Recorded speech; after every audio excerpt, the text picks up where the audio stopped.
hija vino a verme con un moretón enorme en el brazo después de almorzar con su esposo. Le pregunté, ¿qué pasó? Ella forzó una sonrisa y dijo, solo me tropecé en la banqueta. De inmediato llamé a mi yerno.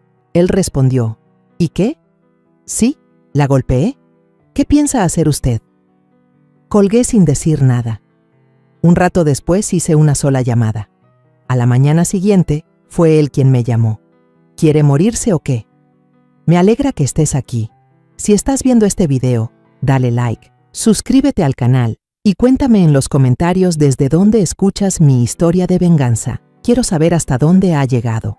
El sol de la tarde caía de lado en Oaxaca, colándose por el viejo marco de madera de la tienda de artesanías, iluminando las madejas de estambre rojo, amarillo y azul brillante que había pasado toda la mañana arreglando con esmero. A mis 65 años de vida, ya estaba acostumbrada a esta luz, al olor a cera de abeja de los tapetes tejidos a mano, al pregón agudo de la vendedora de tamales en el mercado de afuera. Estaba doblando con cuidado una servilleta bordada cuando la silueta de Isabel, mi hija, se dibujó en el umbral. Isabel entró, sus hombros delgados temblando ligeramente, aunque intentaba forzar una sonrisa. Llevaba una blusa blanca de manga larga, de esas que nunca se ponía porque decía que le daban calor. Levanté la vista, a punto de preguntarle por qué venía tan temprano, pero me detuve en seco. Cuando Isabel dejó su bolsa de tela sobre la mesa, la manga se le subió sin querer, revelando un moretón oscuro y amoratado, como tinta derramada sobre la piel pálida de su muñeca. Se me encogió el corazón, como si alguien me lo estuviera apretando. Aquel moretón no parecía de una caída, ni de un accidente. Estaba marcado a fondo, cruel, como la huella de la mano de alguien impresa en la carne de mi hija. ¿Qué pasa, mija?, pregunté, con la voz temblorosa, a pesar de que intentaba mantener la calma. Isabel se bajó la manga deprisa, ocultando el moretón, y luego sonrió torcidamente, de esa manera que yo sabía que significaba que me estaba ocultando algo. No es nada, mamá. Solo me tropecé en la banqueta. Su voz era suave, pero su mirada evitaba la mía. Quise insistir, quise tomarle la mano, levantarle la manga para ver si había más marcas, pero me quedé ahí, inmóvil. Algo dentro de mí me detuvo, como si temiera que, si preguntaba más, la verdad saldría a la luz, y yo no estaba lista para enfrentarla. En silencio, le acerqué una silla para que se sentara. Siéntate, hija, te sirvo un agua de limón. Fui a la cocina, sosteniendo la jarra con el corazón hecho un nudo. Ella había sido mi mayor alegría, la hija con una sonrisa tan brillante como el sol de la mañana, que siempre me contaba sus grandes sueños de tener una familia feliz. Ahora estaba ahí sentada, delgada, callada, como una sombra de sí misma. Puse el vaso de agua de limón frente a Isabel, tratando de esbozar una sonrisa, pero mis ojos no se apartaban de su brazo, aunque ya estuviera cubierto. De repente, Santos, mi nieto de 8 años, entró corriendo a la tienda y se abrazó a mis piernas. «Abue, hoy la maestra dijo que mi dibujo fue el más bonito de la clase». El niño parloteaba, sus ojos claros brillando. Me agaché, le acaricié la cabeza y sentí que mi corazón se calentaba un poco con esa sonrisa inocente. Santos era mi mundo entero, la razón por la que todavía me levantaba cada mañana, por la que seguía tejiendo tapetes, por la que seguía viviendo después de que mi esposo se fue. Pero ni siquiera la sonrisa de Santos pudo disipar la inquietud en mi pecho. Miré de reojo a Isabel y la vi con la cabeza gacha, jugueteando con el borde del vaso, como si intentara esconder un secreto. Cuando Isabel se levantó para ir a la cocina a buscar un poco de pan dulce, llamé a Santos y lo mantuve cerca. Bajé la voz y le pregunté suavemente, ¿tu papá se enojó hoy, mi niño? Apenas salió la pregunta, me arrepentí. Los ojos claros de Santos se quedaron fijos por un instante y luego bajó la cabeza, mirando sus zapatitos gastados. No dijo nada, solo corrió en silencio a un rincón de la tienda donde guardaba algunos juguetes viejos. Mi corazón sintió otro apretón. Un niño de 8 años no sabe mentir y su silencio era más aterrador que cualquier palabra. Me quedé ahí, con las manos aferradas al borde de la mesa, tratando de no temblar. Isabel y su hijo se quedaron un rato más en la tienda y luego dijo que tenía que volver a Puebla para preparar la cena.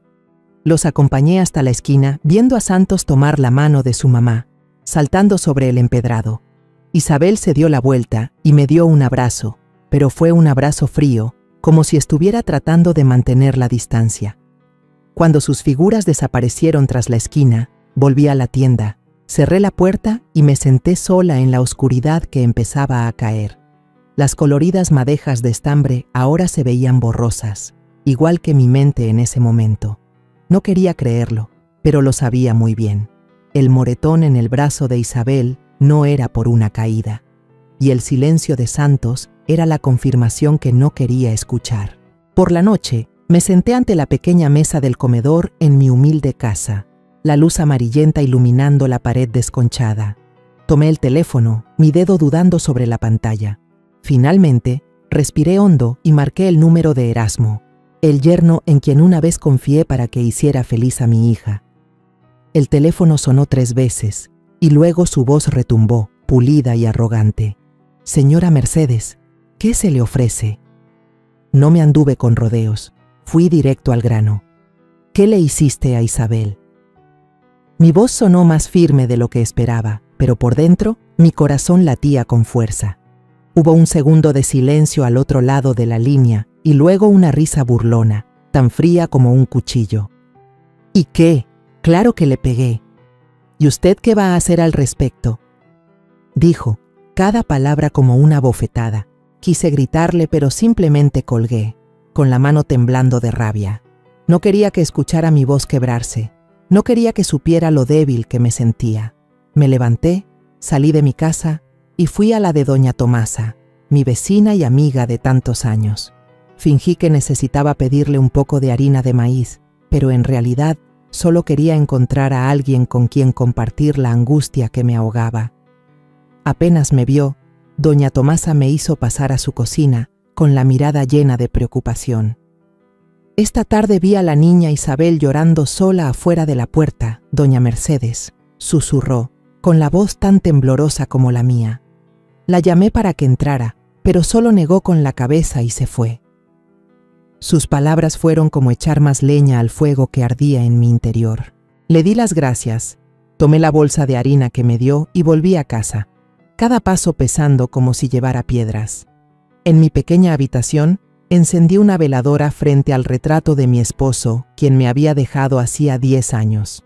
Su foto en blanco y negro seguía ahí, en el pequeño altar, sus ojos amables como si me estuvieran mirando.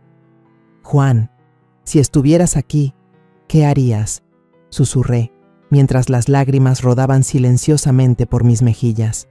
Recé, no por mí, sino por Isabel, por Santos y por mí misma, para tener la fuerza suficiente para enfrentar lo que viniera. La llama de la veladora parpadeaba, su débil luz iluminando su rostro, como si me respondiera con su silencio. A la mañana siguiente me levanté más temprano que de costumbre. El sol aún no había bañado la calle empedrada de Oaxaca, pero yo ya estaba frente al espejo, alisándome el cabello canoso, atándome con fuerza el rebozo alrededor de los hombros. Quería parecer fuerte, no por mí, sino por Isabel. Ella estaba de pie en un rincón de la habitación, con su blusa de manga larga, los ojos enrojecidos pero intentando sonreír. «Mamá, no tienes que hacer un escándalo por esto», dijo, con una vocecita que parecía suplicarme que me detuviera. Pero solo negué con la cabeza y le tomé la mano. «Ven conmigo, Isabel. No podemos dejar que esto siga así». Dentro de mí, un fuego ardía a fuego lento, no de ira, sino de amor por mi hija, un amor que nada podía apagar. Entramos a la comandancia de policía en el centro del pueblo, donde el olor a café quemado se mezclaba con el chirrido de un ventilador de techo. Isabel caminaba detrás de mí, con la cabeza gacha, los ojos fijos en el viejo suelo de baldosas, como si quisiera volverse invisible. La llevé directamente al escritorio del inspector Ramiro, un hombre que conocía desde que mi esposo vivía. En aquel entonces había venido a cenar a casa, reía y charlaba animadamente, e incluso elogió mi mole. Pero ahora, viendo la forma en que estaba sentado, con un pie sobre el escritorio, mirándonos como si fuéramos dos extrañas, supe que las cosas no serían fáciles. Inspector Ramiro, dije, tratando de mantener la voz firme. Vengo por mi hija. Su esposo la golpea. Quiero que levante un acta. Le conté todo, desde el moretón en su muñeca hasta la llamada de la noche anterior, cuando Erasmo admitió su comportamiento con total descaro. Miré a Ramiro directamente a los ojos, esperando un poco de justicia, un poco de empatía del hombre que una vez comió en mi casa. Pero él solo miró de reojo a Isabel, y luego se inclinó para garabatear algo superficialmente, el lápiz arañando el papel. Seguro se cayó de las escaleras. Un accidente doméstico, ya sabe. Soltó, con una voz tan fría como si hablara del clima. La sangre me hirvió. Golpeé la mesa con fuerza, el sonido haciendo que toda la habitación se callara. ¡No! A mi hija la golpea su esposo. ¿Me oye bien? Esto no es un accidente. Mi voz temblaba, no de miedo, sino de la rabia que estallaba en mi pecho. Ramiro levantó la cabeza y sonrió con desdén. Una sonrisa que quise borrarle de una bofetada. Mire, doña Mercedes, le aconsejo que se vaya a casa y le diga a su hija que mantenga a su familia en paz. En pleitos de marido y mujer, nosotros no nos metemos. Sus palabras fueron como una puñalada en el corazón. Quise gritarle, preguntarle dónde tenía la conciencia al ver a una madre suplicando ayuda, pero Isabel me jaló del brazo. Mamá, ya vámonos. Su voz se quebró, sus ojos llenos de lágrimas, como si temiera que si yo hacía un escándalo, las cosas empeorarían. Apreté su mano, con el corazón pesado como una piedra, y la saqué en silencio de la comandancia. Cada paso se sentía como si me hundiera más en la impotencia. De regreso, no pude soportar el sentimiento de fracaso que me ahogaba. Decidí pasar por el despacho del licenciado Rivas, un abogado de renombre en Oaxaca. Había oído decir que era astuto, que había ayudado a mucha gente a ganar casos importantes. Si la policía no podía ayudar, esperaba que la ley estuviera del lado de mi hija. El despacho de Rivas estaba en un edificio nuevo, con paredes blancas impecables y puertas de cristal relucientes. Cuando entramos, el olor a perfume caro y el zumbido del aire acondicionado me hicieron sentir fuera de lugar. Yo, una viejita que vendía artesanías, parada en medio de un lugar donde reinaban el dinero y el poder. Le conté toda la historia, desde el moretón en el brazo de Isabel hasta la actitud descarada de Erasmo. Rivas se sentó frente a mí, recargado en su silla de piel, girando lentamente un anillo de oro en su dedo, como si mi historia fuera solo un chisme. Cuando terminé, me miró. Luego miró a Isabel, con una mirada fría, como si estuviera sopesando algo. Doña Mercedes, dijo lentamente, tiene que entender que Erasmo tiene conexiones con las que no nos conviene meternos. Si esto se hace un escándalo, los más perjudicados serán Isabel y el pequeño Santos. Sus palabras fueron otra bofetada, pero esta vez no solo me dolió, sino que me hizo sentir pequeña, impotente ante el muro de poder que Erasmo había construido. Isabel estaba sentada a mi lado, con la cabeza gacha, las manos entrelazadas con fuerza. Vi sus hombros temblar, como si estuviera conteniendo el llanto. Quise abrazarla, decirle que no me rendiría, pero se me hizo un nudo en la garganta. Hice que Isabel se levantara. No dije una palabra más, y salimos del despacho en un silencio sofocante. Afuera, el sol abrasador del mediodía de Oaxaca quemaba, pero no era nada comparado con el fuego de la decepción que ardía dentro de mí. Esa tarde, decidí ir con Isabel a su casa en Puebla. Quería ver con mis propios ojos dónde vivía mi hija, entender por qué insistía en ocultarme la verdad. La casa de Isabel estaba en las afueras, una casa grande que Erasmo había construido con el dinero de su constructora. Pero cuando entramos al patio, el aire era tan pesado que me costaba respirar. Doña Beatriz Ortega, la madre de Erasmo, estaba sentada en una silla de mimbre bajo la sombra de un árbol de aguacate, con un vaso de jugo en la mano y una expresión de reina altanera. Apenas nos vio, nos fulminó con la mirada y dijo con voz cortante: Tu hija no sirve más que para vivir a costa de mi familia. Ni siquiera puede atender la comida de su esposo y su hijo. Sus palabras fueron como un cuchillo en mi corazón. Quise responderle, decirle que era su hijo quien estaba destruyendo esta familia, pero Isabel me apretó el brazo con fuerza, sus ojos llorosos suplicando: «Mamá, por favor, no». Abrazó con fuerza a Santos, quien se escondió detrás de ella, mirando a su abuela con ojos desconcertados. Vi el miedo en esa mirada, y eso me dolió en el alma. Justo en ese momento, Erasmo salió de la casa, ajustándose la corbata con indiferencia, como si todo fuera normal. Me miró con ojos fríos y desafiantes. Luego se volvió hacia Isabel y le ordenó: «Métete a la casa, no dejes que tu mamá haga un escándalo». Quise gritarle en la cara, preguntarle por qué trataba así a mi hija, pero la mirada suplicante de Isabel me detuvo. Me di la vuelta y me fui, mis pasos pesados sobre el camino de piedra. Detrás de mí, la voz de doña Beatriz todavía resonaba, llena de desprecio. Una vieja que vende trapos no va a venir a darle lecciones a la familia Ortega. Sus palabras fueron la última puñalada, cortando profundamente mi orgullo. Esa noche, regresé a mi pequeño cuarto en Oaxaca. Me senté frente al retrato de mi esposo, la llama de la veladora parpadeando sobre su rostro. «Juan, tú solías decir que la justicia siempre encuentra su camino», susurré, mientras las lágrimas rodaban por mis mejillas. «Pero, ¿dónde está la justicia ahora? La policía no ayuda, los abogados nos dan la espalda. Nuestra hija está sufriendo y yo no puedo hacer nada». Apreté los puños, las uñas clavándose en mi piel. Sabía una cosa con certeza: la justicia que Isabel necesitaba nunca la encontraría en este sistema corrupto, donde el dinero y el poder de Erasmo lo eclipsaban todo. A la mañana siguiente, el sol temprano en Oaxaca era tan suave como siempre, pero mi corazón no lo estaba. Me paré frente a la tienda, reacomodando las madejas de estambre, tratando de mantener mis manos ocupadas para que mi mente no se hundiera en pensamientos oscuros.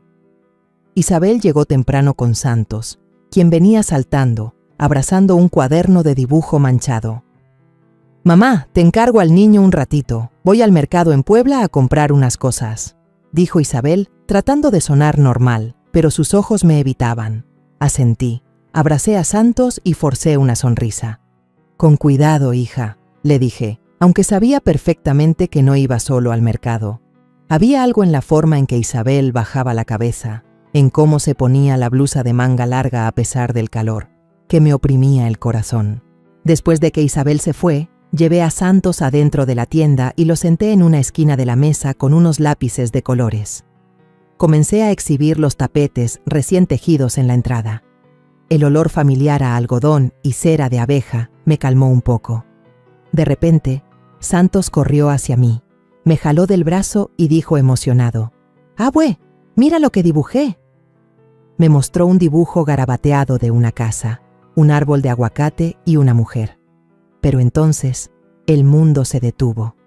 Justo en el brazo de la mujer del dibujo vi unas manchas negras. Le pregunté con voz temblorosa a Santos: «¿A quién dibujaste?». Santos sonrió inocentemente. «Dibujé a mi mamá. Tiene unas manchas moradas así por todo el cuerpo».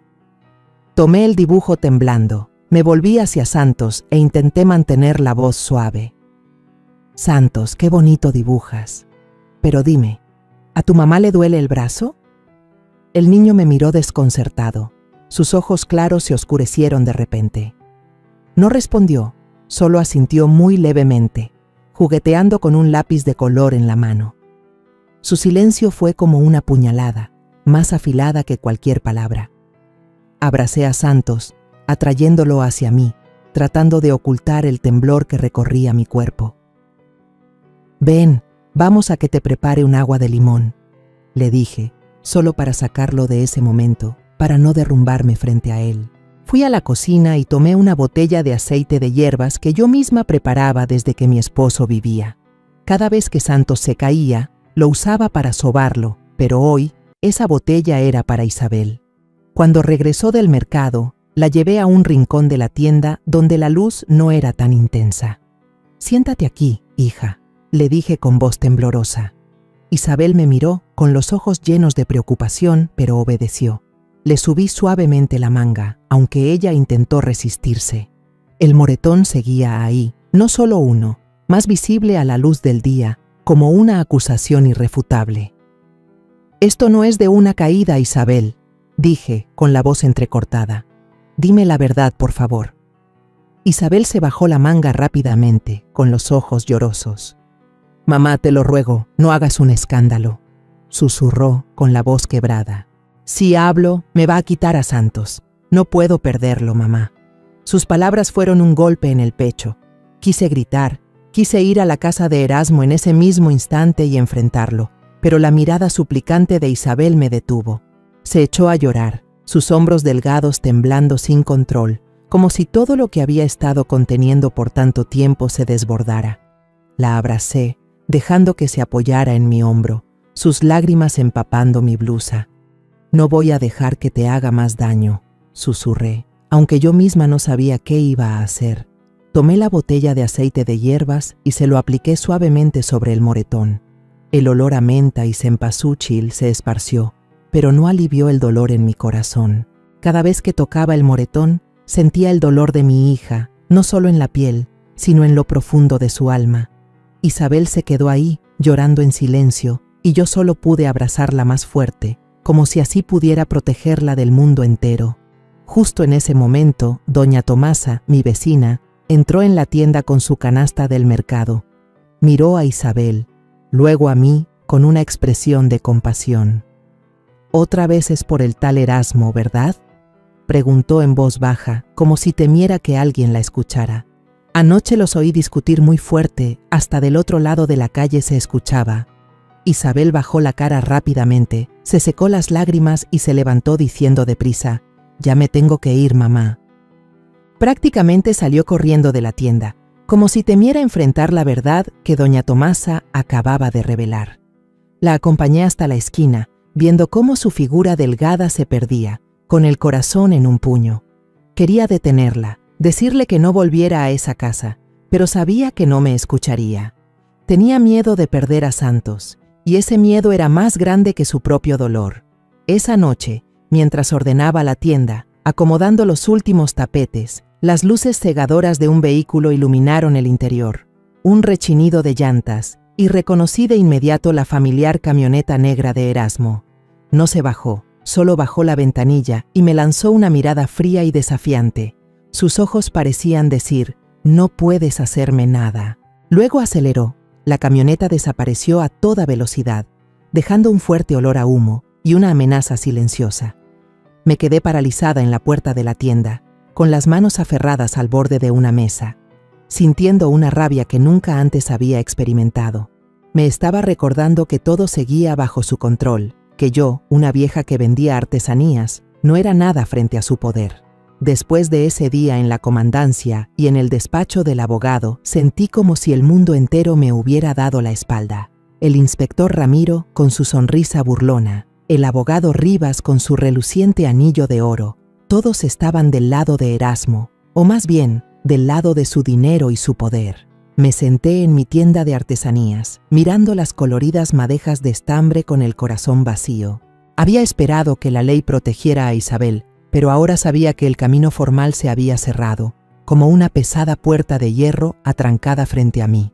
Esa mañana, decidí enfrentar a Erasmo yo misma. No le dije nada a Isabel, no quería preocuparla más.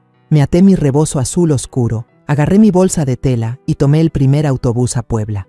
Durante todo el camino, miré por la ventana los campos de agave que pasaban, pero mi mente solo pensaba en Isabel, el moretón en su brazo, la mirada asustada de Santos. Me dije a mí misma que, aunque solo fuera una vieja que vendía artesanías, no dejaría que Erasmo siguiera pisoteando la dignidad de mi hija. El despacho de Erasmo estaba en el centro de Puebla, un edificio nuevo con cristales relucientes, como si presumiera la riqueza de su dueño. El letrero Ortega Construcciones brillaba bajo el sol, con letras doradas como una declaración de poder. Respiré hondo y empujé la puerta para entrar. Adentro, el aire frío del aire acondicionado me hizo estremecer. La secretaria, una joven con el pelo recogido en un moño alto, me miró con curiosidad. dije secamente. Soy la madre de Isabel. Quiero ver a Erasmo. Ella titubeó un momento, pero aún así me guió al segundo piso, como si supiera que no me iría fácilmente. La puerta del despacho se abrió y vi a Erasmo, recostado en su costosa silla de piel, con un pie sobre el escritorio de madera pulida. Se reía a carcajadas por teléfono, su voz resonando por toda la oficina. Al verme, le hizo una seña a la persona al otro lado de la línea para que esperara, y luego colgó, sin borrar la sonrisa de su rostro. «Señora Mercedes, qué sorpresa», dijo, con un tono meloso pero lleno de sarcasmo. «¿Qué la trae por aquí? ¿Quiere comprar un terreno para construir?» Soltó una carcajada, como si mi presencia fuera un chiste. Me paré erguida, mirándolo directamente a los ojos, tratando de que mi voz no temblara. «Golpeaste a Isabel. Vi los moretones. ¿Hasta cuándo vas a negar tu responsabilidad?» Mis palabras salieron claras y frías, pero por dentro me sentía como si estuviera frente a una bestia salvaje. Erasmo no respondió de inmediato. Se levantó, se sirvió tranquilamente un vaso de tequila de una botella sobre su escritorio y tomó un sorbo, sin apartar la vista de mí. «¿Y si lo admito, qué?», dijo, con un tono descarado. «¿Usted qué va a hacerme? Ramiro es mi gente. Rivas también. ¿Me cree, señora Mercedes? En este pueblo nadie se atreve a tocarme». Sus palabras fueron un golpe en el pecho. Apreté las manos, las uñas clavándose en mis palmas, intentando no temblar de rabia. «Estás destruyendo la familia de mi hija», dije, con la voz entrecortada, no por miedo, sino porque veía claramente mi impotencia frente a él. Erasmo se recostó en la silla, arqueando una ceja, con una sonrisa provocadora. «¿Familia?», dijo, alargando la palabra como si se burlara. «Esta familia la controlo yo. Isabel no es más que un adorno en la casa, y usted, una viejita que vende artesanías, ¿qué podría hacerme?». Esa frase fue como un cuchillo en mi orgullo. Quise gritar, agarrarlo por el cuello de la camisa y gritarle en la cara que Isabel era mi hija, un ser humano, no un objeto para que él maltratara. Pero me quedé ahí, con un nudo en la garganta, y solo pude decir una cosa, lenta pero firmemente. «Algún día vas a pagar por lo que has hecho, Erasmo». Soltó una carcajada que resonó en la habitación y luego golpeó la mesa, como si estuviera viendo una comedia. «Estaré esperando, suegra», dijo, con la voz llena de sarcasmo. «A ver qué puede hacerme una vieja que vende recuerditos». Me di la vuelta y me fui, sintiendo su mirada despectiva clavada en mi espalda. Cada paso fuera de esa oficina se sentía un poco más pesado, como si cargara con el dolor de Isabel y mi propia impotencia.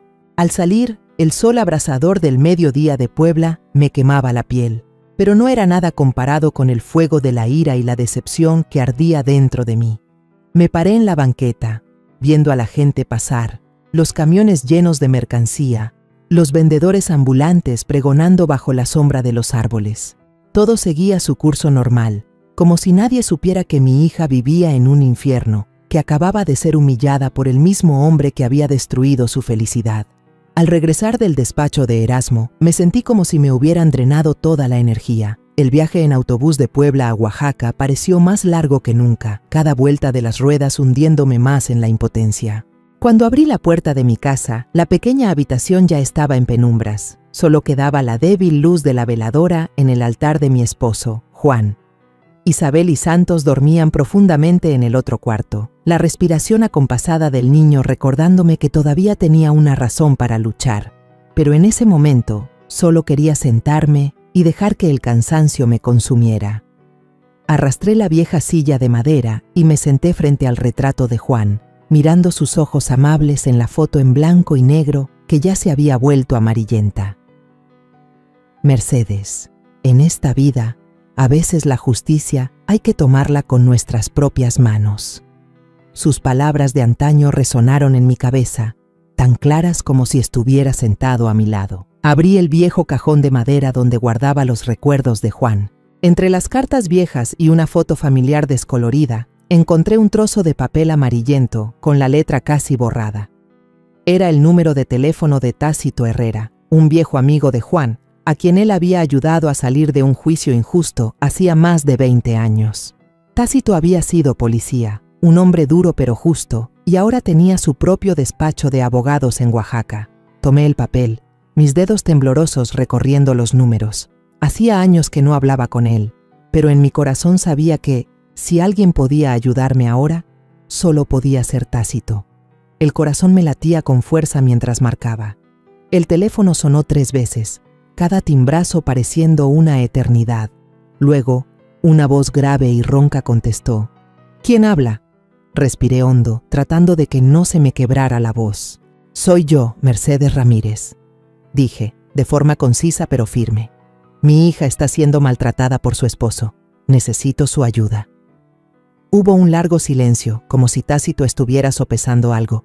Finalmente, habló, con un tono grave y serio. Sabe que esto no es fácil, pero si se atrevió a llamar, la escucharé. La veo en el café cerca del mercado de Oaxaca, mañana a las 8 de la mañana. Colgué, con la mano todavía temblando, pero con un peso menos en el alma, como si me hubiera quitado una carga de encima. Por primera vez en días, sentí un rayo de esperanza. Esa noche no pude dormir. El ladrido lejano de un perro, la música de banda a todo volumen de una cantina cercana, todo parecía agitar los pensamientos confusos en mi cabeza. Me senté en mi mesa de bordado, intentando terminar una servilleta, pero me pinché el dedo con la aguja y no sentí dolor. Cada puntada era un recordatorio de Isabel, del moretón oscuro en su brazo, de la mirada asustada de Santos. Pensé en Erasmo, en su risa burlona, llamándome una viejita que vende recuerditos. Él pensaba que era débil, impotente, pero no sabía lo fuerte que puede llegar a ser una madre cuando la acorralan. A la mañana siguiente me levanté temprano y llevé a Santos a la escuela. El niño me tomó de la mano, parloteando sobre el dibujo que había hecho el día anterior, pero yo solo sonreía, con el corazón apesadumbrado. Al volver a casa, le pedí a Isabel que se quedara a cargo de la tienda. Voy a comprar tela nueva, mentí. No quería que supiera lo que estaba a punto de hacer. Isabel asintió, pero su mirada estaba llena de preocupación, como si presintiera algo. Me puse mi rebozo azul oscuro, tomé mi bolsa de tela y caminé hasta el pequeño café en una esquina del mercado de Oaxaca. El olor a café tostado y pan recién horneado llenaba el aire, pero no tenía hambre. Solo quería ver a Tácito. Quería oírle decir que todavía había una forma de salvar a mi hija. Tácito ya estaba esperando en una esquina del local, con una chaqueta oscura y una taza de café de olla humeante frente a él. Había envejecido mucho desde la última vez que lo vi, su cabello estaba casi completamente blanco, pero su mirada seguía siendo aguda, como si nada pudiera escapársele. Al verme, asintió y me indicó que me sentara. «Cuéntemelo todo, Mercedes», dijo, con una voz grave pero cálida. «No me oculte nada». Le abrí mi corazón, cada palabra rasgando mi alma. Le hablé de los moretones en el brazo de Isabel, de cómo intentaba ocultarlos bajo mangas largas. Le conté del silencio de Santos, de su mirada asustada cuando le pregunté por su padre. Le conté de la llamada a Erasmo, de su risa burlona, de su desafío descarado de que yo no podía hacerle nada.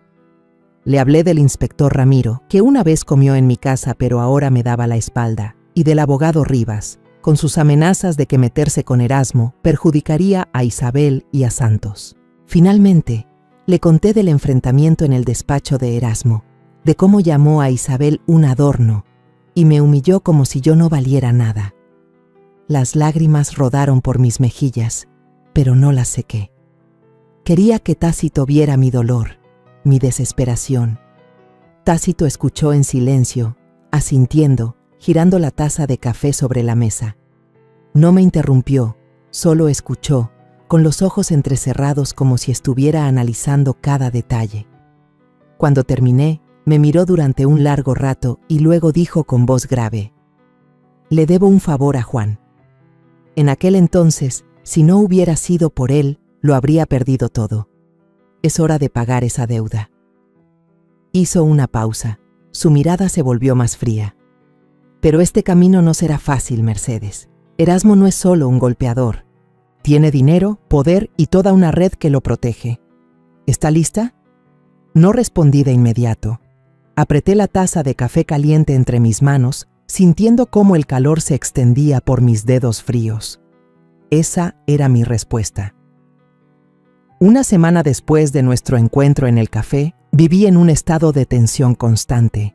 Todas las mañanas abría la tienda, arreglaba las madejas de estambre, sonreía a los clientes, pero mi mente estaba en otro lugar. Esperaba a Tácito, esperaba una señal de que había encontrado una manera de sacar a Erasmo a la luz. Cada vez que sonaba el teléfono, el corazón me daba un vuelco, pensando que era él. Pero los días pasaban en silencio, y empecé a temer haber puesto mis esperanzas en algo imposible. Cada noche me sentaba frente al altar de Juan, encendía una veladora y le susurraba, pidiéndole fuerzas para continuar. «Juan, ¿estoy haciendo lo correcto?», preguntaba, pero solo la llama parpadeante me respondía. Entonces, una tarde, cuando la luz dorada se colaba por la puerta de la tienda, apareció Tácito. Entró con un viejo y grueso portafolio de cuero en la mano, su rostro más serio que de costumbre. «Mercedes, tenemos que hablar», dijo, con voz grave pero firme. Lo llevé a la pequeña trastienda, donde solía sentarme a bordar en mis noches de insomnio. Isabel estaba atendiendo el mostrador, riendo con un cliente, completamente ajena a todo. Cerré la puerta, con el corazón latiendo con fuerza, como si estuviera a punto de entrar en una batalla que no sabía si podría ganar. Tácito puso el portafolio sobre la mesa de madera, lo abrió y desplegó ante mí gruesos expedientes. Miré las páginas, los números, las firmas garabateadas y sentí que la cabeza me daba vueltas. Señaló cada documento, explicando lentamente. «Estas son copias de los contratos de construcción de la empresa de Erasmo. ¿Ve? Las cifras están descaradamente falsificadas, el precio de los materiales inflado al doble, al triple, para robar». Pasó a otro fajo de papeles, recibos bancarios con sellos rojos brillantes. «Esta es la prueba de que lava dinero a través de una fundación benéfica a nombre de su madre, la señora Beatriz. El dinero sucio pasa por ahí y luego vuelve a su bolsillo». Finalmente, me acercó un fajo de facturas, con una escritura a mano que me heló la sangre. «Garantía de protección, inspector Ramiro». Tomé cada papel, con las manos temblorosas. Esos números, esas firmas, esas notas eran como cuchillos, no solo cortando mi corazón, sino revelando la repugnante verdad sobre Erasmo. No era solo un hombre violento que golpeaba a su esposa, sino el centro de una pequeña y sucia red de corrupción. Tácito me miró con los ojos entrecerrados y bajó la voz. «Como ve, Mercedes, no solo le hace daño a Isabel, es parte de todo un sistema podrido. Para derribarlo tenemos que apuntar a todo el sistema». Asentí, pero se me hizo un nudo en la garganta y no pude hablar. Pensé en Isabel, en los moretones oscuros en su brazo, en la mirada asustada de Santos. Esos papeles no eran solo pruebas, eran una esperanza, la esperanza de poder sacar a mi hija del infierno que Erasmo había creado. Pero justo en ese momento, la voz de Isabel se escuchó desde el frente. «Mamá, un cliente quiere un tapete». El corazón me dio un brinco. Rápidamente junté los expedientes, los escondí debajo de la mesa y salí, forzando una sonrisa. Era una pareja de estadounidenses, rubios, con sonrisas radiantes, buscando recuerdos. Les mostré algunas servilletas bordadas. Les hablé de cada puntada, pero mi mente seguía en la trastienda, donde yacían los secretos de Erasmo. Cuando se fueron, con un tapete rojo brillante bajo el brazo, volví con Tácito, el corazón todavía latiéndome con fuerza por el miedo de que Isabel hubiera visto algo. No quería que supiera, no quería cargarla con más peso. Tácito se sentó, sacó un cigarro, lo encendió y le dio una larga calada. El humo flotaba en el aire, mezclándose con el olor a cera de abeja de los tapetes. «Voy a preparar una denuncia anónima», dijo lentamente. «Se enviará directamente a la Secretaría de Obras Públicas y a la de Hacienda. Pero para estar seguros, necesitamos un testigo de adentro, alguien que sepa exactamente lo que pasa en la empresa de Erasmo». Inmediatamente pensé en Carmen, la mejor amiga de Isabel, que trabajaba como contadora en Ortega Construcciones desde que se fundó la empresa. Carmen había venido a mi tienda, se había sentado a comer pan dulce y me había contado sobre sus tiempos difíciles. Si había alguien que se atrevería a enfrentarse a Erasmo, solo podía ser Carmen. «Carmen», dije con voz segura, «es la mejor amiga de Isabel, sabe mucho sobre su empresa». Tácito asintió. Sus ojos se iluminaron. Si ella acepta cooperar, tendremos otra flecha mortal, dijo con voz decidida. Pero usted tiene que convencerla, Mercedes. No es fácil. Puede que tenga miedo, que se niegue. Asentí, sabiendo que este camino no sería sencillo, pero no tenía otra opción. En ese momento, Santos entró corriendo desde la calle, levantando un dibujo a lápiz de colores. Sonreía radiante, su rostro iluminado como el sol de Oaxaca. «Abue, mira, dibujé nuestra casa», presumió con su voz clara. Me agaché y miré el dibujo. Una casita, una madre y un niño de la mano bajo la sombra de un árbol de aguacate. «No está mi papá», añadió Santos, con la inocencia de quien dice algo obvio. Se me hizo un nudo en la garganta, como si alguien me estuviera estrujando el corazón. Miré a Tácito y vi que me ponía una mano en el hombro, con una mirada resuelta. «Por eso mismo tiene que llegar hasta el final, Mercedes», dijo, con voz grave pero firme. «No solo por Isabel, sino por este niño». Abracé a Santos, sintiendo el calor de su pequeño cuerpo. Su dibujo no eran solo garabatos, era un recordatorio de por qué estaba luchando. Miré a Tácito, asentí, y dentro de mí un fuego se encendió, más fuerte que nunca.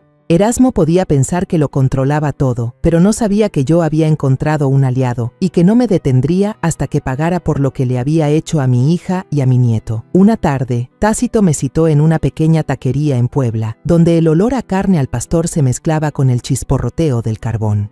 Me senté frente a él, con las manos aferradas al borde de la gastada mesa de madera, tratando de no temblar. Tácito no habló mucho, solo puso sobre la mesa un sobre grueso de papel craft amarillento. «Estas son copias de los documentos que ya envié», dijo, con voz grave y segura. «El juego ha comenzado, Mercedes». Miré el sobre, el corazón latiéndome como si quisiera salirse del pecho. Afuera, las calles de Puebla seguían bulliciosas. Un vendedor ambulante pregonaba: «Tamales, lleven sus tamales calientitos». Su voz resonaba, pero yo solo escuchaba los latidos de mi corazón. Todo afuera seguía normal, pero yo sabía que se estaba formando una tormenta subterránea y que yo era quien la había provocado. No me atrevía a abrir el sobre en la taquería, temía las miradas curiosas, temía que alguien me viera y le avisara a Erasmo. Guardé el sobre en mi bolsa de tela y lo abracé con fuerza durante todo el viaje en autobús de regreso a Oaxaca. Esa noche, en mi pequeño cuarto, cuando Isabel y Santos ya dormían, abrí el sobre a la luz parpadeante de una veladora. Los papeles adentro eran la prueba, los contratos falsificados, los recibos de lavado de dinero, las notas de soborno, todo como balas listas para derribar a Erasmo.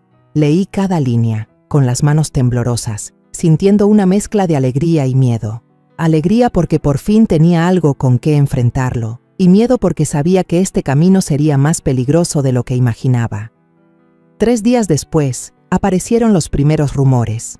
Estaba limpiando la tienda cuando escuché a doña Tomasa, mi vecina, susurrarle a una clienta: «Dicen que la constructora Ortega está metida en un desfalco muy grande». Alguien subió fotos de las facturas a internet, todo el pueblo está hablando de eso. Fingí estar ocupada, reacomodando unas madejas de estambre, pero el corazón me latía con fuerza.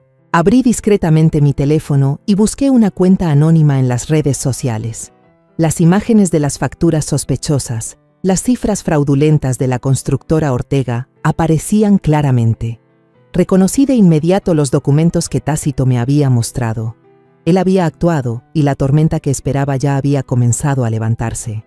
A la mañana siguiente, Isabel llegó corriendo a la tienda, con el rostro pálido y el teléfono en la mano. «Mamá, mira esto», dijo, con voz alarmada. «Están diciendo que Erasmo desfalcó dinero de las obras, que hasta lava dinero. ¿Es verdad, mamá?» Los ojos de Isabel estaban enrojecidos, como si hubiera estado llorando. Le tomé la mano, la apreté con fuerza e intenté que mi voz sonara tranquila.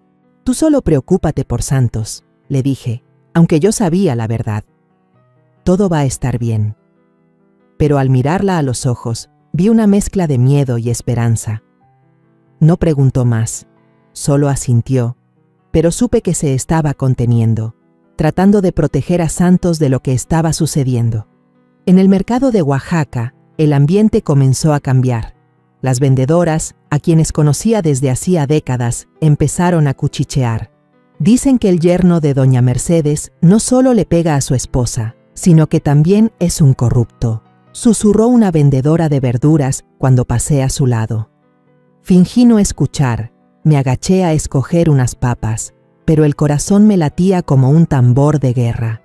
No sabía si sentir orgullo o miedo.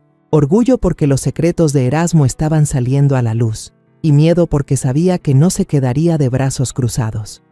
Buscaría vengarse, y temía que Isabel y Santos fueran quienes pagaran el precio. Una semana después, mientras limpiaba el polvo de un estante, una joven entró a la tienda. Llevaba una blusa blanca, el pelo recogido en un moño alto y un micrófono en la mano, seguida por un hombre con una cámara. «Señora Mercedes», dijo la joven, con una voz suave pero incisiva. «Soy Ana Sofía Méndez, reportera del canal de televisión de Puebla. Hay rumores de que su yerno comete violencia familiar. ¿Podría confirmarlo?». Miré a la joven y luego directamente a la lente de la cámara. Por un momento quise contarlo todo, que Erasmo no solo golpeaba a mi hija, sino que era un corrupto, un destructor de familias. Pero entonces recordé a Isabel, su mirada suplicante, a Santos jugando en un rincón de la tienda. No dije nada, solo miré a la cámara unos segundos, asentí y me di la vuelta en silencio. Mi silencio, lo sabía, era una confesión. Esa noche me senté con Isabel y Santos en mi pequeño cuarto. El noticiero local pasaba en la vieja televisión, la voz del presentador resonando. La empresa Ortega enfrenta acusaciones de fraude financiero y violencia doméstica. La imagen de mi tienda apareció en la pantalla, junto con titulares sobre las acusaciones contra Erasmo. Isabel palideció. Abrazó con fuerza a Santos. Sus ojos se llenaron de lágrimas. «Mamá, ¿qué está pasando?», preguntó con la voz temblorosa. Suspiré y le puse una mano en el hombro. «No sé a dónde va a llegar todo esto», dije, aunque en mi corazón lo sabía muy bien. «Pero te prometo que voy a protegerlos a ti y a Santos». Esas palabras no eran solo una promesa para Isabel, sino para mí misma. Esa noche, el cielo de Oaxaca estaba pesado, sin una sola estrella. Acababa de doblar el último tapete, preparándome para cerrar la tienda, cuando las luces cegadoras de una camioneta cortaron la oscuridad, apuntando directamente a mi cara. El motor rugió como una amenaza, y reconocí de inmediato el familiar vehículo negro de Erasmo. El corazón me latió con fuerza, no de miedo, sino porque sabía que este momento llegaría tarde o temprano. Me paré erguida, con las manos aferradas al borde de una mesa de madera, tratando de no temblar. Después de los rumores, de los artículos sobre la constructora Ortega, sabía que no se quedaría tranquilo. Erasmo se bajó de la camioneta, con la camisa arrugada, el pelo revuelto y los ojos inyectados en sangre como una bestia acorralada. Golpeó la puerta con fuerza, el sonido resonando en el pequeño callejón, haciendo que algunos perros cercanos ladraran frenéticamente. «Usted está detrás de todo esto, ¿verdad, vieja?», gritó con la voz ronca y llena de rabia. «Todas esas noticias sucias, usted las provocó». Sus palabras eran como una puñalada, pero no me inmuté.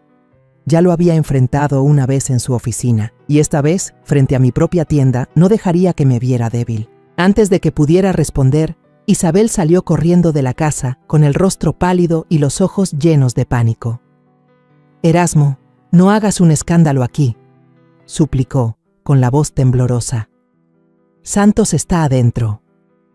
Vi el miedo en los ojos de mi hija, la forma en que se aferraba al marco de la puerta, como si intentara evitar que el mundo se derrumbara. Empujé suavemente a Isabel hacia adentro y le susurré: «Entra, hija, yo me encargo». Ella negó con la cabeza, las lágrimas rodando por sus mejillas, pero la miré con firmeza y finalmente retrocedió, abrazándose al marco de la puerta como si fuera su único apoyo. Salí y enfrenté a Erasmo. Estaba ahí, alto y arrogante, pero pude ver el pánico en sus ojos. Los rumores y los artículos lo habían hecho perder el control, y yo sabía que era el momento de ser más fuerte que nunca. Respiré hondo y dije con voz lenta pero firme: «No fui yo, Erasmo. Fue la justicia. Pensaste que podías tapar el sol con un dedo, pero la verdad siempre encuentra la manera de salir a la luz. Mis palabras salieron claras, como cada puntada que bordaba en mis tapetes, afiladas e irrevocables. Rugió y se acercó más, a solo un brazo de distancia. «¡Se va a arrepentir!», gritó con la voz temblando de ira. «Voy a hacer que pierda esta tienda, que pierda todo su honor en este pueblo». Su amenaza fue como un viento helado, pero me mantuve firme, sin retroceder. Pensé en Isabel, en los moretones en su brazo, en el dibujo de santos sin la figura de un padre. «Tú perdiste el honor hace mucho tiempo, Erasmo», dije, con una calma glacial. «Y yo solo soy una vieja que vende artesanías, pero no voy a permitir que sigas lastimando a mi hija». Los vecinos empezaron a asomarse por sus ventanas, las luces de las casas cercanas iluminando el callejón. Vi a algunos levantar sus teléfonos, grabando la escena. Erasmo se dio cuenta. Su mirada recorrió a la multitud y vi el pánico en ella. Soltó una maldición, se dio la vuelta furioso hacia su camioneta y cerró la puerta de un portazo. Las llantas rechinaron sobre el empedrado mientras aceleraba, dejando un fuerte olor a humo y un aire tenso. Me quedé ahí, viendo cómo la camioneta se perdía en la distancia, sintiendo un alivio mezclado con una pesada preocupación. Estaba perdiendo el control, pero sabía que seguía siendo peligroso. Isabel se desplomó en la entrada, cubriéndose la cara con las manos, sollozando desconsoladamente. Su llanto me partió el corazón. Me arrodillé, la ayudé a levantarse y la abracé con fuerza.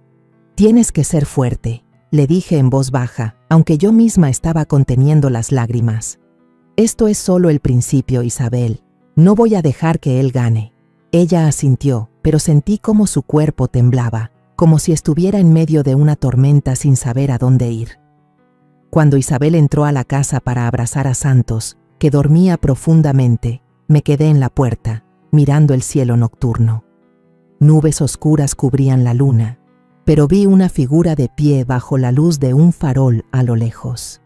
Era Tácito. Se acercó, sus ojos agudos pero con un brillo de satisfacción. «Bien hecho, Mercedes», susurró. «Está perdiendo el control. Cuanto más se enoje, más errores cometerá». Asentí sin decir nada, pero en mi corazón sabía una cosa con certeza. La verdadera tormenta estaba a punto de desatarse, y yo estaba lista para enfrentarla. Después de la noche en que Erasmo vino a armar un escándalo frente a la tienda, no pude pegar un ojo. El viento silbaba a través de las rendijas de la vieja puerta de madera, el ladrido lejano de un perro, y mi propio corazón latiendo tan fuerte que parecía que se me iba a salir del pecho. A la mañana siguiente, apenas asomaron los primeros rayos de sol, Tácito llamó a la puerta. Entró con una pequeña memoria USB y un grueso fajo de documentos en la mano, su rostro serio, pero con una chispa de determinación en los ojos. Lo invité a sentarse, le serví una taza de café negro, pero me temblaban tanto las manos que derramé unas gotas sobre la mesa. Tácito no le dio importancia, puso la memoria y los documentos sobre la mesa y dijo lentamente: «Estas son las pruebas finales, Mercedes. Los contratos falsos, las cuentas bancarias a nombre de los familiares de Erasmo y las transacciones turbias que él pensaba que nadie descubriría. Con esto, ya no tiene escapatoria». Miré el fajo de documentos, los números, las firmas y las notas garabateadas como si fueran puñales clavándose en mi corazón. Esto no era solo prueba de corrupción, sino la verdad sobre quién era Erasmo, un hombre que no solo lastimaba a mi hija, sino que arruinaba a muchos otros para satisfacer su codicia. «¿Qué haremos ahora?», pregunté, con la voz ronca por la falta de sueño. Tácito sonrió con ironía, pero también con confianza. «Haremos que él mismo cave su propia tumba», dijo, con una mirada gélida. «Tendrá que enfrentar la verdad, no ante usted, sino ante el mundo entero». Ese mediodía, mientras limpiaba la tienda, sonó el teléfono. El número de Erasmo apareció en la pantalla y sentí que el corazón se me detenía. Respiré hondo y contesté. Su voz sonó ronca, sin rastro de la arrogancia de antes. «¿Qué es lo que quiere? Dígalo de una vez. ¿Dinero? ¿Una disculpa? Haré lo que sea, con tal de que pare esto». Escuché la desesperación en su voz, pero no me ablandó. Pensé en los moretones en el brazo de Isabel, en la mirada asustada de Santos, en las noches que recé ante el altar de Juan. Quiero la verdad, respondí, con voz firme. Vas a confesar todo, no a mí, sino frente a todos. Colgué antes de que pudiera decir algo más, con el corazón latiendo con fuerza, pero sintiendo un gran alivio, como si me hubiera quitado una piedra enorme del pecho. Esa noche, Tácito y yo nos reunimos con Ana Sofía Méndez, la reportera que había venido a mi tienda, en un pequeño bar en las afueras de Oaxaca. El lugar estaba casi vacío, solo se escuchaba una suave música de mariachi y olía a cerveza. Ana Sofía estaba sentada en una esquina, con el pelo recogido, una grabadora en la mano y una mirada entre curiosa y cautelosa. Le entregué todo el expediente que Tácito había preparado, cada página como una pieza de la verdad sobre Erasmo. Lo revisó, hojeando cada documento, y luego suspiró, diciendo en voz baja: «Si publico esto, todo el pueblo se va a sacudir, doña Mercedes. ¿Está segura de que quiere seguir adelante?». La miré directamente a los ojos, sin dudar. «He llegado demasiado lejos para detenerme», dije.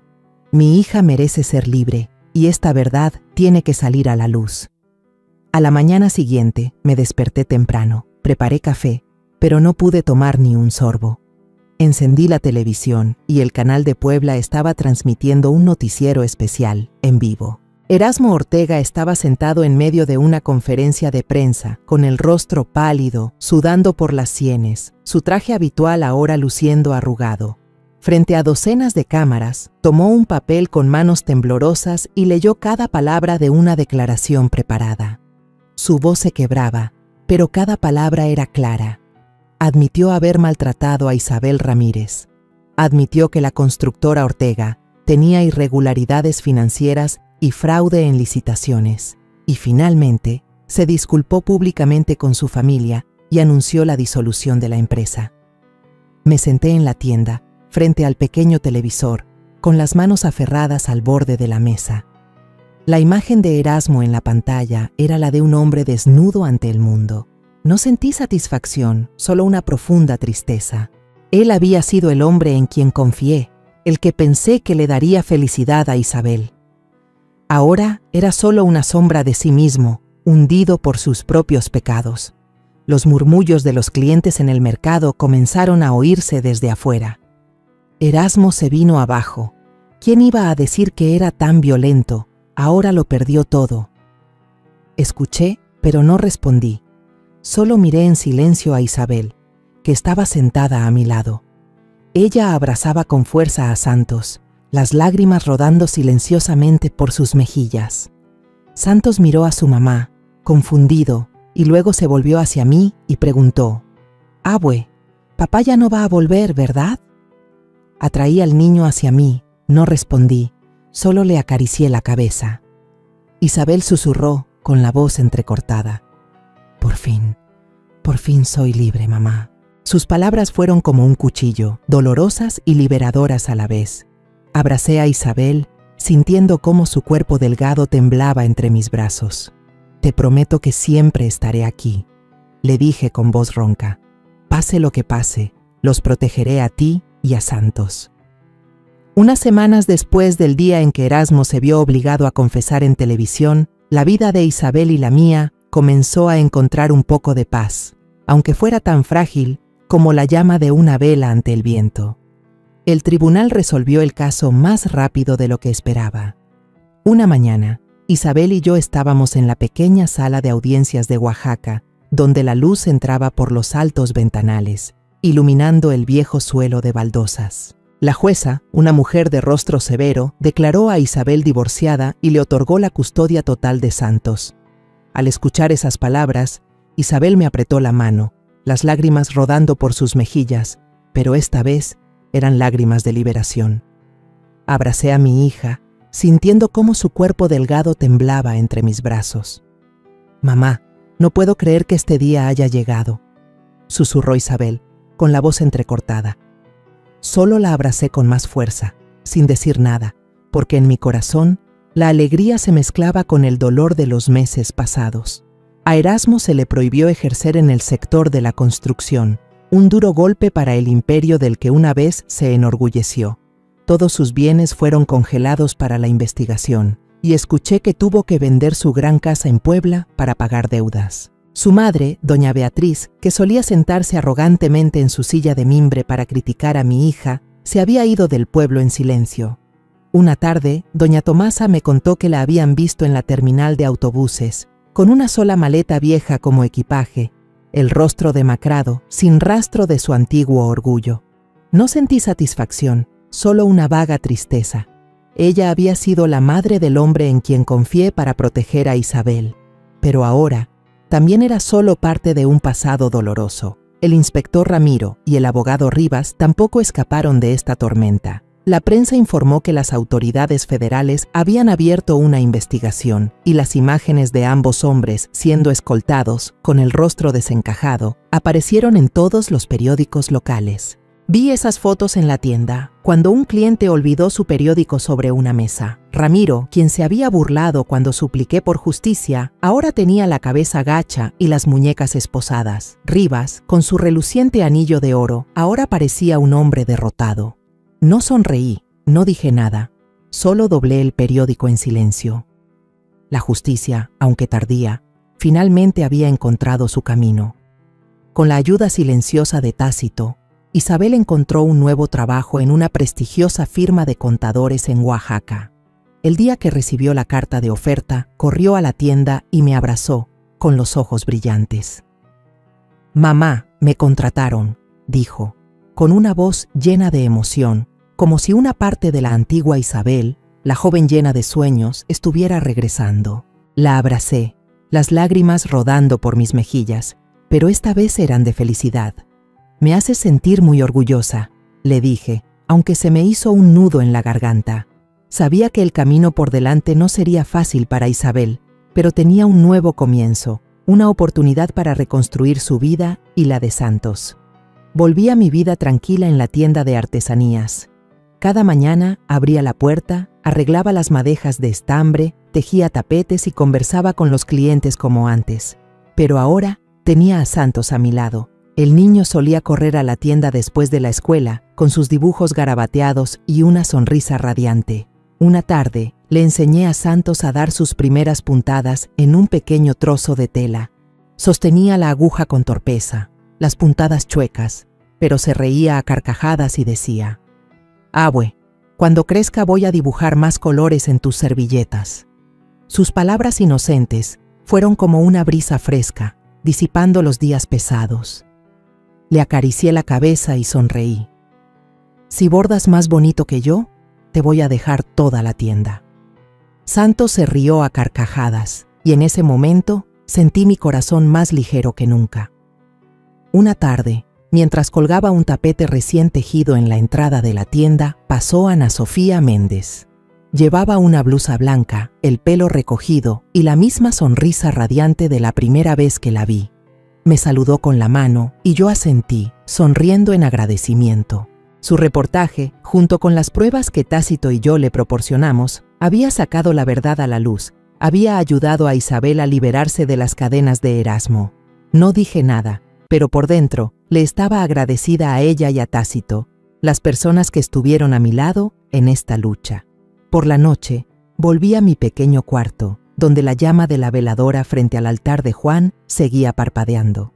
Encendí una varita de incienso, el aroma a copal se esparció, trayendo una paz que no había sentido en mucho tiempo. Miré los ojos amables de Juan en la foto y susurré: «La justicia puede tardar, pero al final llegó, mi amor. Y nadie tiene derecho a pisotear la dignidad de nuestra hija». Cerré los ojos, sintiendo la suave brisa nocturna mover la cortina. Esta guerra había terminado y habíamos ganado, no con violencia, sino con perseverancia y un amor que nunca se rindió. Me quedé sentada ahí, en mi pequeño cuarto, escuchando el canto de los grillos en el callejón. Pensé en Isabel, en la sonrisa que volvía a su rostro. Pensé en Santos, en los dibujos llenos de color que pintaría en su futuro.